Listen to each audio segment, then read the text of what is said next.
Hey guys, how's it going? Welcome back to my channel. Today we have a special guest. We have Omar, the inspector that we use in-house. He's great. He inspects the properties. And in today's video, basically we're going to talk about why an inspection is important when you're buying a home.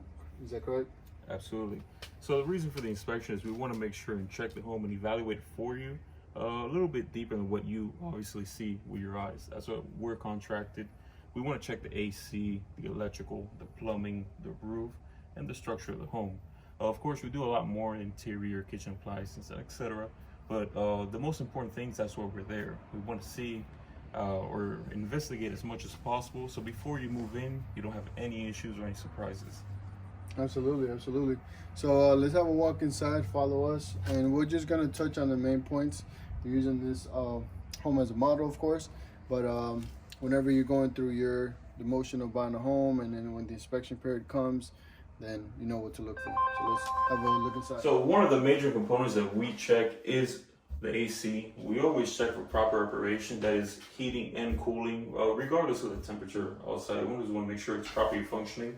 One common issue that we find, especially for brand new homes, that is that the contractors in summer are running these systems, sometimes without even filters, as we're doing tile work, as we're doing drywall work. And what ends up is the coil ends up getting plugged up and not heating or cooling properly. So we always make sure that. Also, on homes that are pre-sale, that owners have been living there for a while, we also test the system to make sure it's properly functioning. Sometimes you move in at appearance, it looks great, but when you further investigate, there is issues with the system. That's where we come in. I guess we covered this. Let's go over to plumbing. So this is the water heater, right? Yes, this is the water heater. As it is a brand new house, there's really not going to be anything wrong with it. However, we want to check the water heater. We want to make sure it is functioning properly. Another thing that we check is the plumbing distribution. This home right here is PEX. On older homes, especially from the 80s to the 90s, there is a problematic plumbing material like poly, so we always want to make sure to evaluate that. The reason is poly, it's very hard to insure. Sometimes insurance companies don't even cover it. It does have a high failure rate, so that's the reason.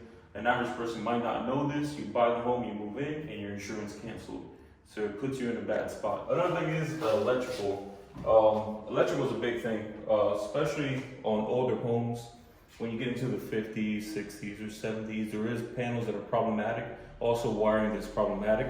So by a simple glance of the panel, sometimes you can find the issue with obsolete panel, but sometimes you do have to investigate a little bit further. That's where we come in. We check the wiring, we check all the outlets, we check how the electricity comes into the home. We check every aspect of it. A lot of the stuff in this case, of course, like Omar said, it is the new construction homes. Is a little bit different, but of course, on resale properties, you know, it's gonna have its wear and tear. So when you cover the main points as Omar is saying, then of course, you know, you're able to see where you take it, like either negotiate, like he says, either closing cost for the repairs, and maybe sometimes even price, right? So what other component do you look at when you're doing what you do on a daily basis? Yeah, absolutely. So we actually do check everything. I try to list the clients the most important things, but when we come into the home, we're evaluating every little inch of that home. Doesn't matter if it's in the attic, in the crawl space, in the kitchen, bathrooms. We check everything to do with the home. We do compile it in a digital report with pictures, and we present that to the client the same day. So on average, what is an inspection? Just the average? Our average cost is $350 for an inspection. Okay, good. It's good to know. Some people ask, hey, how much is an inspection? Now, some buyers ask, is it mandatory? Is it mandatory? It is not mandatory. You could waive the inspection. It's not recommended, Correct. Because you never really know what's inside the home or what could be underlying issue of the home. But the buyer does have complete right to waive the inspection. Absolutely. So, you know, when you're working with a great inspector like Omar, with our clients, you know, we're always in contact with them, and whatever, you know, item that they found in a home that's in the report that I cannot explain, he's always there to help us out and explain it thoroughly for our clients so they have a peace of mind. I think that's probably the biggest word, having a peace of mind. Absolutely. When buying a home is that's the reason why you're actually doing an inspection. Yeah, and that's something I do tell the clients a lot.